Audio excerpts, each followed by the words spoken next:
글로벌 외신 브리핑 박지영입니다. 4월의 첫 거래일 뉴욕 증시가 폭락했습니다. 코로나19 감염자로 인한 확산 공포가 커지고 또 이로 인한 경제적인 쇼크가 확대, 그리고 시장 불안 확대 등의 우려가 증시를 강타한 건데요. 마감 상황과 또 그 이유들 외신으로 살펴보겠습니다.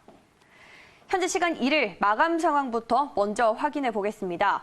다우지수는 4.43% 추락한 2943.51포인트를 기록했습니다. 고점 대비해서 무려 29%나 대폭락한 건데요.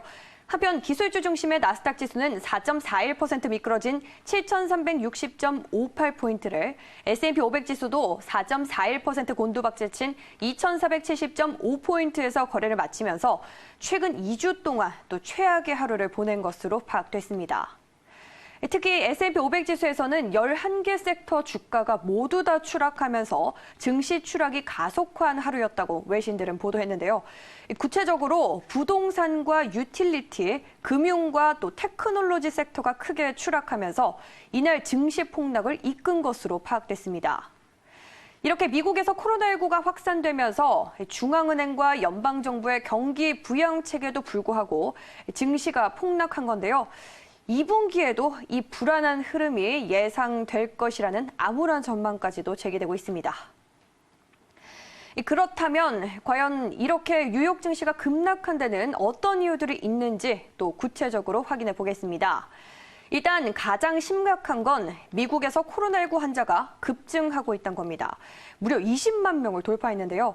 미국의 존스 홉킨스 대학은 미국 동부 시간을 기준으로 오후 2시 20분 미국의 코로나19 확진자 수를 약 20만 4천 명으로 집계했고, CNN 역시도 확진자 수를 20만 5천 명가량, 그리고 사망자 수도 4,500명이 넘는 것으로 파악했습니다.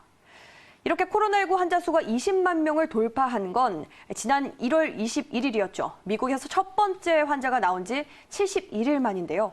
또 지난달 19일에 10,000명을 넘긴 뒤에 불과 13일 만에 감염자가 20배로 급증했습니다.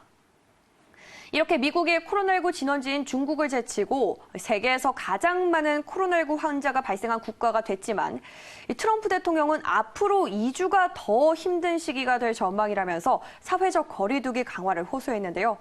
트럼프 대통령은 코로나19 태스크포스 기자회견에 출연을 해서 매우 고통스러운 2주가 될 것이라며 모든 미국인이 앞에 놓인 힘든 기간을 준비하기 바란다고 말했습니다. 또 이뿐만이 아닙니다. 백악관의 전문가들도 사회적 거리두기가 실행이 되더라도 무려 24만 명까지 사망자가 발생할 것이란 예측 모델을 소개하면서 경각심을 불러일으켰는데요. 또 최악의 시나리오로 만약 사회적 거리두기가 없었다면 220만 명까지 사망할 것이라고 밝히면서 시장의 공포 심리를 더한 것으로 풀이되고 있습니다. 다음 뉴스입니다. 러시아와 사우디가 서로 감산 경쟁을 포기하기로 방향을 바꾼 것으로 보이는 보도가 나오면서 국제유가가 장중 급등하는 반전을 보이기도 했는데요. 과연 어떤 내용인지 외신으로 살펴보시죠.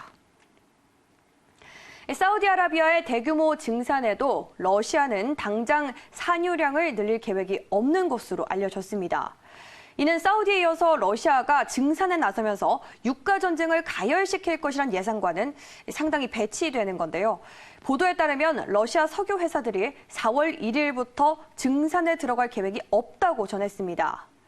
러시아 정부 소식통은 이날 블룸버그 통신에 국제 원유 시장의 공급 과잉 현상을 고려해서 산유량을 늘릴 계획이 없다고 전했는데요. 다만 러시아가 아직까지는 사우디와 산유량에 대한 협상을 벌이진 않고 있다고 소개했습니다.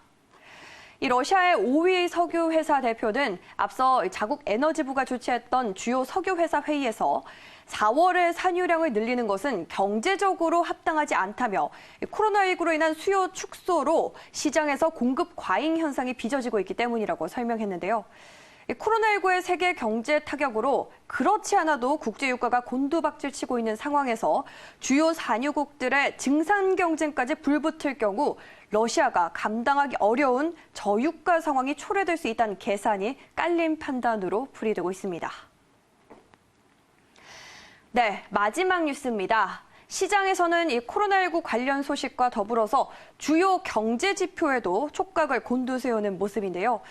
유로존의 3월 제조업 활동이 크게 추락했다는 소식이 전해지면서 유럽의 주요 지수들도 이제 하락했습니다. 로이터 통신입니다.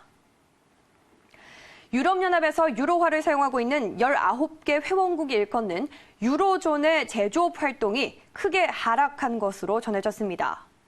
시장 조사업체죠. IHS 마켓이 이날 발표한 3월 제조업 구매 관리자 지수, 즉 PMI 확정치를 44.5로 44.8이었던 예비치보다 더 낮게 집계가 된 건데요.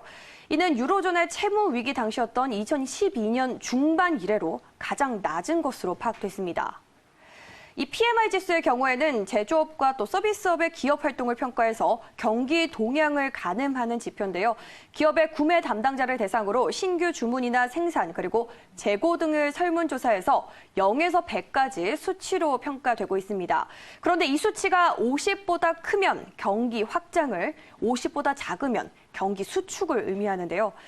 이번 결과는 유럽의 각국 정부가 코로나19 확산을 막기 위해서 기업 활동을 제한하는 각종 조처들을 내놓으면서 내놨습니다. 특히나 독일과 프랑스, 이탈리아와 스페인 같이 유럽의 주요 국가들이 시민의 이동을 제한하는 한편 각국 상점 문을 닫으면서 고강도의 봉쇄 조치를 하고 있기 때문인데요. 일부 EU 회원국들이 국경을 차단하고 또 단일 시장 내에서 물적과 인적 흐름을 모두 제한하면서 앞으로 유로존의 경제 상황은 더욱더 악화될 것으로 관측되고 있습니다. 글로벌 외신 브리핑 1부에서 준비한 순서 여기까지입니다. 저는 잠시 후 2부에서 다시 돌아오겠습니다.